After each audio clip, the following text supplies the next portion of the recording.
आज का ये प्रोग्राम किसी पार्टी किसी पक्ष का नहीं है, ये यार दोस्तों का प्रोग्राम है, यार दोस्तों की गैदरिंग है, जिसमें आज हम सैयद अब्दुल खदीर मौलाना साहब का इस्तकबाल करने वाले हैं। खदीर मौलाना साहब का नॉमिनेशन डीपीडीसी पर हुआ है, district planning and development committee पर।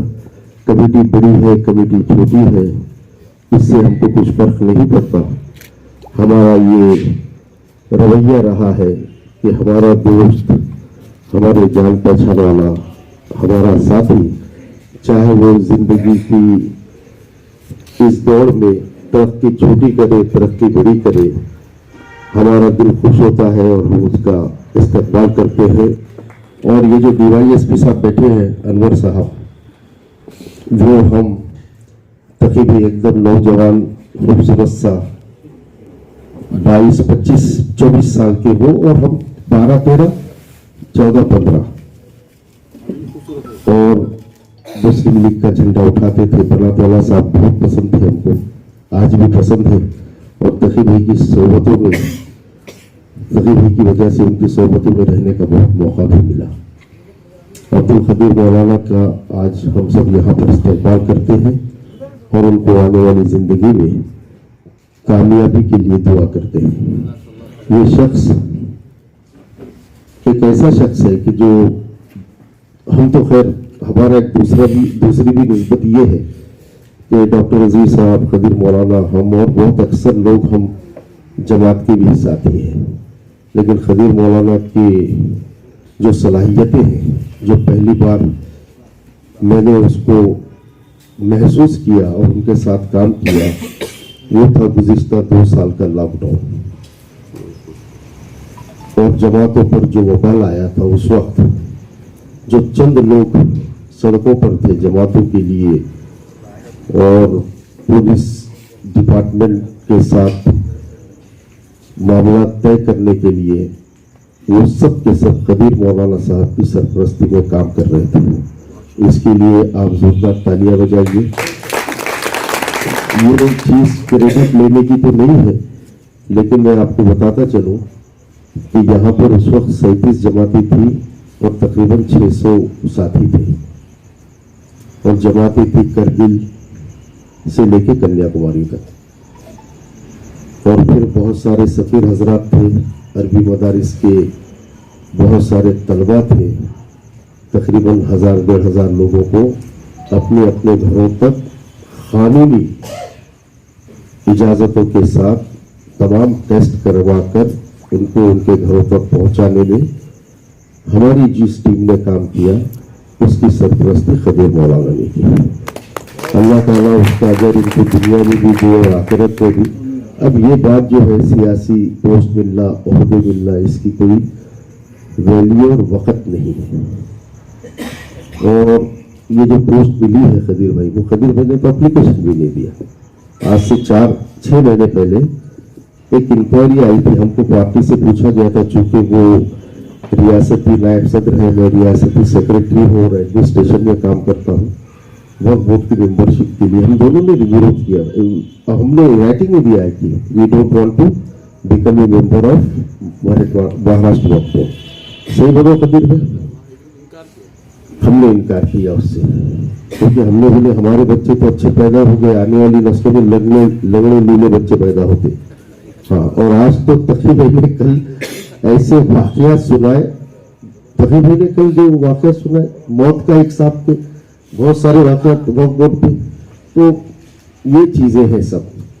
और देखिए कि दोस्ती, मोहब्बत, उखुवत इसके साथ जुड़े रहे, किसी के साथ अपने वेस्टेड इंटरेस्ट मत रखिए, दोस्तियों में सियासत मत कीजिए।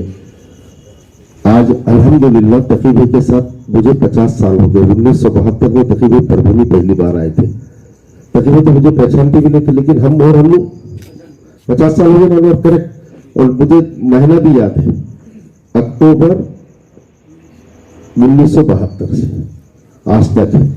ये जो शख्स बैठे हैं, इनकी फैमिली हमारे साथ जो थे 70 ईयर्स ताल्लुकात है।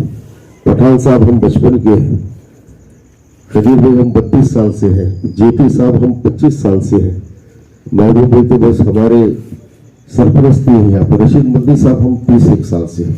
जिस तरह खानदान के शिजरे हुआ करते ना, हम बच्ची देते या बच्ची करते तो शिजरा देखते, अब्बा कैसे, अम्मा कैसे, चचा कैसे, ताया कैसे, उस तरह इंसान की पहचान भी उसके दोस्तों की वजह से होती है। मैंने बहुत बड़े दानिश्वर का एक कॉल पढ़ा था, उसमें ये लिखा था कि उस आदमी पर आप आंखें बंद कर भरोसा कर ले जिसका दोस्त पुराना हो और जिसके घर का नौकर पुराना हो। ये हमने बचपन में पढ़ी थी बात, और इसी को हम मानते हैं। दुनियादारी और गरज और इसकी और उसकी वजह से, सेटलमेंट की वजह से दोस्ती और रिश्तों को ना हम मानते और ना हम ऐसे लोगों से रिश्ता और रब्त रखना चाहते। दोस्त दिल से बनता है और एक ऐसा रिश्ता है वो आपको तय करना पड़ता है। मेरा भाई कौन होगा ये अल्लाह ने तय किया, मेरा बाप, मेरा दादा, ये अल्लाह ने तय किया, मेरे बच्चे, मेरी औलाद अल्लाह ने तय किया, मेरी बीवी अल्लाह ने तय किया, लेकिन दोस्त आप तय करते हो। और दोस्त का दर्जा भाई से बहुत ज्यादा है। और इस तरह साथियों, मौलाना की ये भी जो कमेटी के ऊपर नियुक्ति हुई है, उसके लिए मैं उनको तहे दिल से मुबारकबाद पेश करता हूं और उम्मीद करता हूं कि शहर के जो हालात इस वक्त है, ख़ास तौर से पानी का मसला बहुत ज़ोरों से चल रहा, लेकिन डीपीडीसी के अंदर शायद रोड के लिए कुछ पैसे मिल जाते हैं शहर में भी, ग्रामीण के अलावा। तो मैं उनसे गुजारिश करता कि अगर वहाँ गए तो कम से कम शहर के जो हालात है हमारे पास सड़कों की, उसके लिए कुछ उस पर काम किया जाए। और सियासी हालात पे तो अभी आज सियासी कोई गुफ्तगू करने की ज़रूरत नहीं है, अभी बहुत वक्त है सियासी हालात पे गुफ्तगू करने का, तो इंशाल्लाह फिर करेंगे। खुदा हाफिज। कमेटी छोटी है, लेकिन उम्मीद की जा सकती है कि कदीर मौलाना उस छोटी कमेटी से कोई बड़ा काम करेंगे। तो ये कमेटियां होती हैं, मसाइल है, जैसे अभी डॉक्टर साहब या खालिद साहब ने कहा, पानी के मसाइल हैं, रोड के मसाइल हैं, हमारी उजड़ी बस्तियां हैं, हमारे प्यासे गले, पानी नहीं है, सड़कों पे चलते कम है, ठोकरें ज्यादा लगती हैं, ये सच्चाई है। और ये काम क्यों नहीं हो पाया? शहर के मामलात को सुधारने के लिए, शहर के मामलात को संवारने के लिए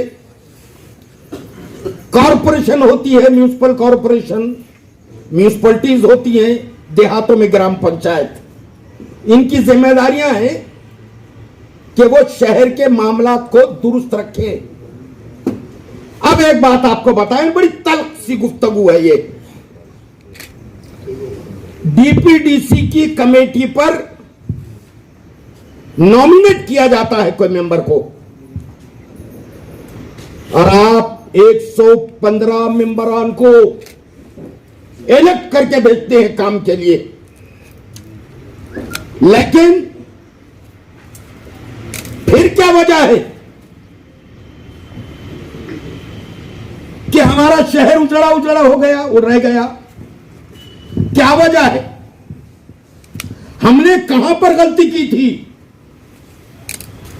गवर्नमेंट से नामजद हो जाना कोई बात नहीं, हमने खुद अपने नुमाइंदों को इलेक्ट किया, और वो अपने मेयार पर पूरे नहीं उतरे। जिम्मेदार कौन?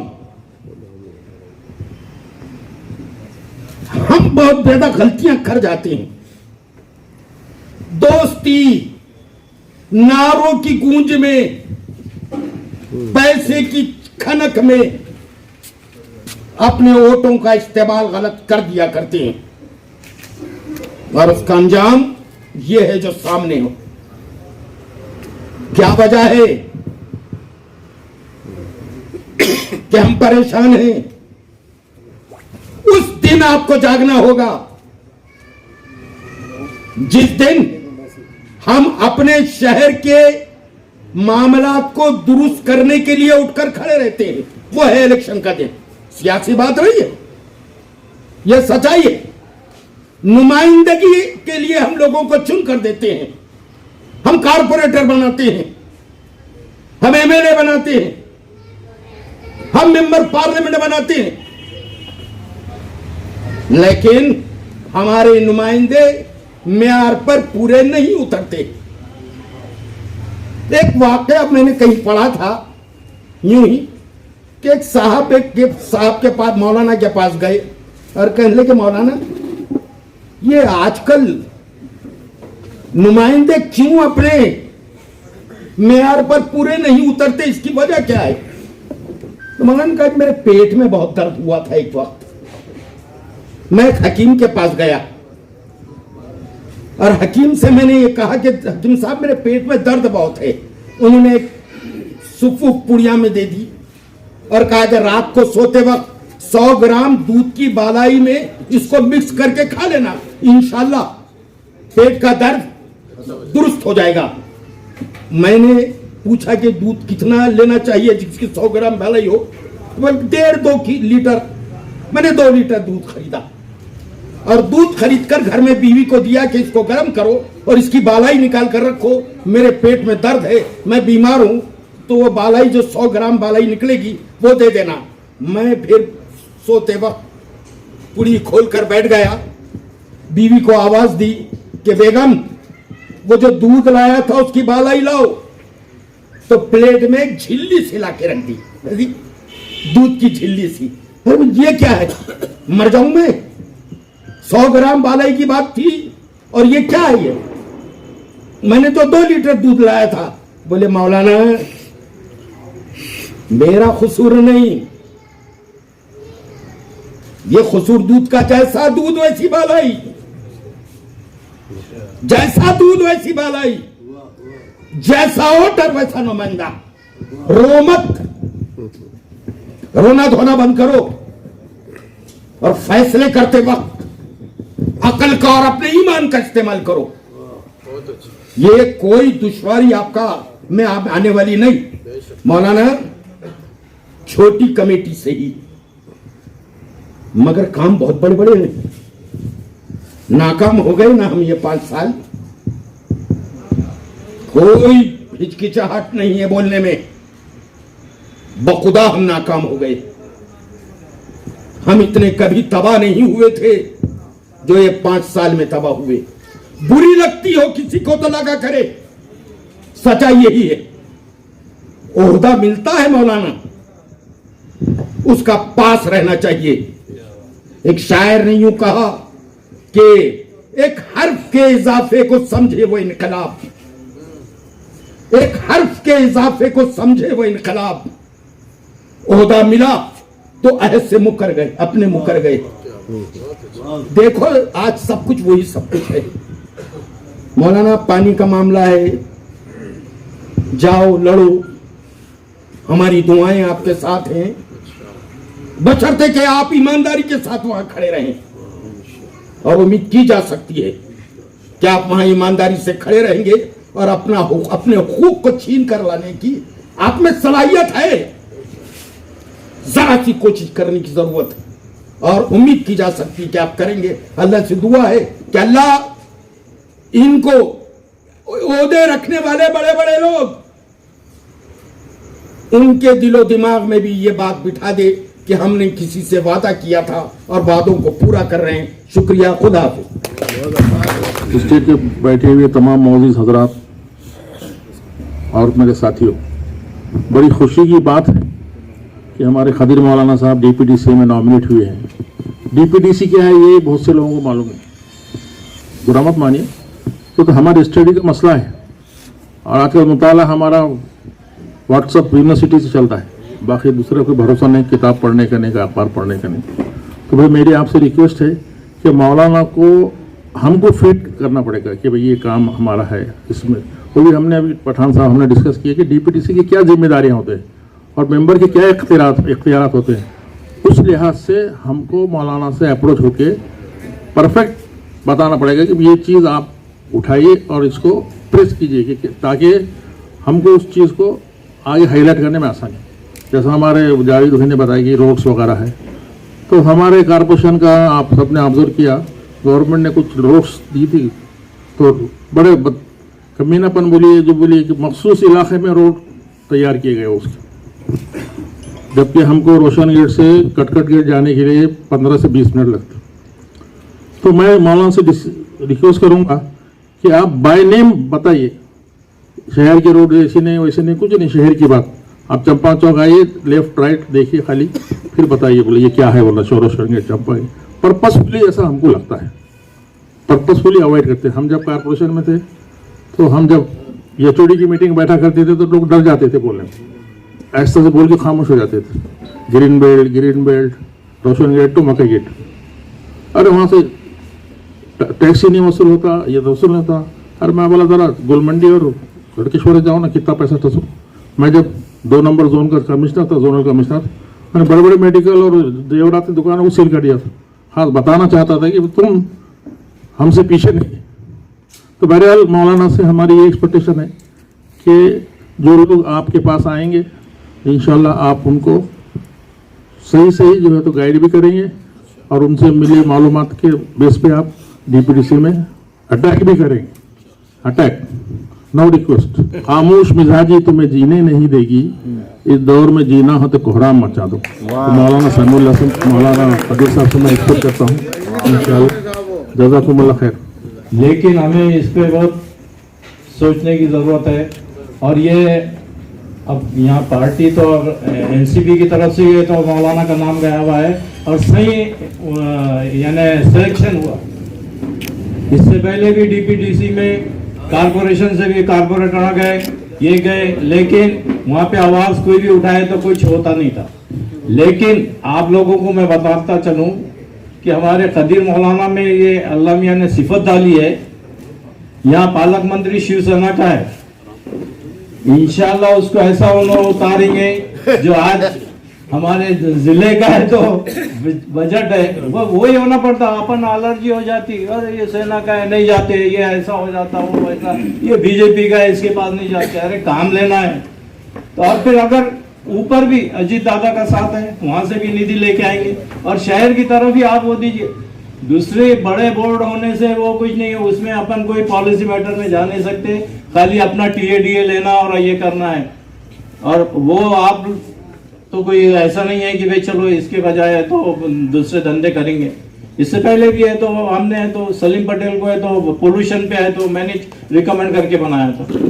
और अपने तो इसके ऊपर तो डीपीडीसी नहीं, पूरे जिले का बजट है और वहाँ पे आदमी है तो गिने जाने वाला होना, तो वो कदीर मौलाना है। तो पार्टी ने भी जो चुनी बहुत अच्छा सिलेक्शन है पार्टी का, मैं सब मुबारकबाद देता हूँ। और वो तो आप सब देख रहे हैं कि वो है तो मौलाना में गुर है, वो तो बिल्कुल सेना का रहने दो, का बीजेपी का रहने दो, वो बराबर अपना बजट अपने एरियो का करा के लेंगे। वो इससे पहले देखे नहीं क्या, कहीं अपने कारपोरेटर थे, कदम था सेना का, अभी तक है तो बन रहा अपना कटकट गेट, कितने साल से चल रहा, वो कदम बेचारा चले गया घर में। तो वो चीज नहीं है, यहाँ पे तो मन के करके लेने वाला होना और वो देना भी उनने, तो वो चीज अल्लाह का एहसान है कि कदीर मौलाना में है और बहुत सही सिलेक्शन हुआ।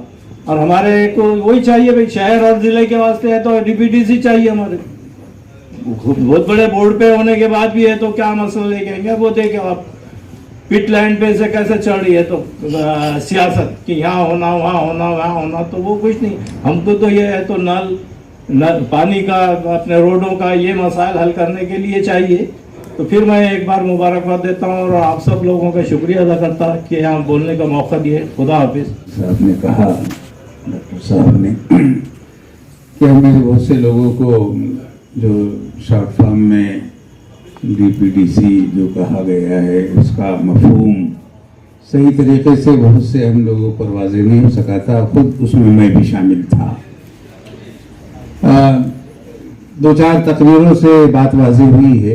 बहरहाल बहुत मुमकिन है जो बातें जिक्र की गई है उससे और भी ज़्यादा कुशादा मफ़हूम इन हुरूफ का होता हो या इसके मातहती में बहुत सारे काम आते हों। सरदस्त जो एक तहनीती तकरीब जनाब खालिद साहब ने यहाँ मुनाकिद की है, खालिद साहब के आमतौर से जो काम वो अंजाम देते हैं वो तमाम ही तर काम गैर मुतवक्के तौर पर अंजाम पा चुकते हैं। ये उनकी खूबी है कि कानो कान कभी खबर नहीं होती है और अचानक मालूम हुआ कि कोई तहनीती जलसा या कोई ऐसी तकरीब वो रख देते हैं और खूब उसको निभाते भी हैं। मैं नहीं समझता कि कोई जलसा मुनाकिद करने वाला शख्स 3-3 मरतबा एक शख्स से अप्रोच होता हो। वो 3-4 बार अप्रोच होते हैं, निकले कि नहीं, आइए, फिर दावतनामे से पहले एक फोन, फिर दावतनामा, तो एक शख्स से 3-3 मरतबा मुलाकात करते हुए तो जाहिर है कि ऐसी मेहनत के बाद तो वो तहनीती जलसा हो या छोटी मोटी चीज़ों कामयाब हो ही जाती है। बहरहाल इस वक्त अब्दुल कदीर मौलाना साहब की शख्सियत हम सब के लिए जिस पार्टी से वो ताल्लुक़ रखते हैं बहुत मारूफ शख्सियत है। काम उनका बहरहाल जिस कदर आगे बढ़ रहा है तेज़ी के साथ और सभी हजरात की ये तवक्को है कि ये जो कमेटी है उनकी शख्सियत के एतबार से वो छोटी है। गो के ये कमेटी छोटी है लेकिन अच्छे लोगों से वो कमेटी अब बड़ी हो जाती है। अब रहा मामला जैसा तकीब ने कहा है कि वो महाराष्ट्र की रियासती सतह पर उनको होना चाहिए, तो अभी अल्लाह ने बहुत सारी उम्र दे रखी है उनको और अल्लाह भी उनसे बहुत सारे काम लेने वाले हैं इंशाअल्लाह। शिरकत करने वाले तमाम मेहमानों और खदीर मौलाना का अब्दुल जब्बार साहब, महबूब साहब, मौलाना अब्दुल रशीद मदनी साहब, सुहेल कादरी साहब, जावेद कुरैशी साहब, महबूब साहब, MM पठान साहब, तकी हसन खान साहब, डॉक्टर रजवी साहब और खालिद साहब का मैं शुक्रगुजार हूँ कि आज उन्होंने ये प्रोग्राम मुनक़्क़द किया और आप तमाम हज़रात का भी तहे दिल से मशकूर हूँ कि आपने अपना कीमती वक्त निकाल कर और भूख को बर्दाश्त करते हुए अपने पेट को मार कर इस प्रोग्राम में शिरकत करके बगौर समाअत फरमाया।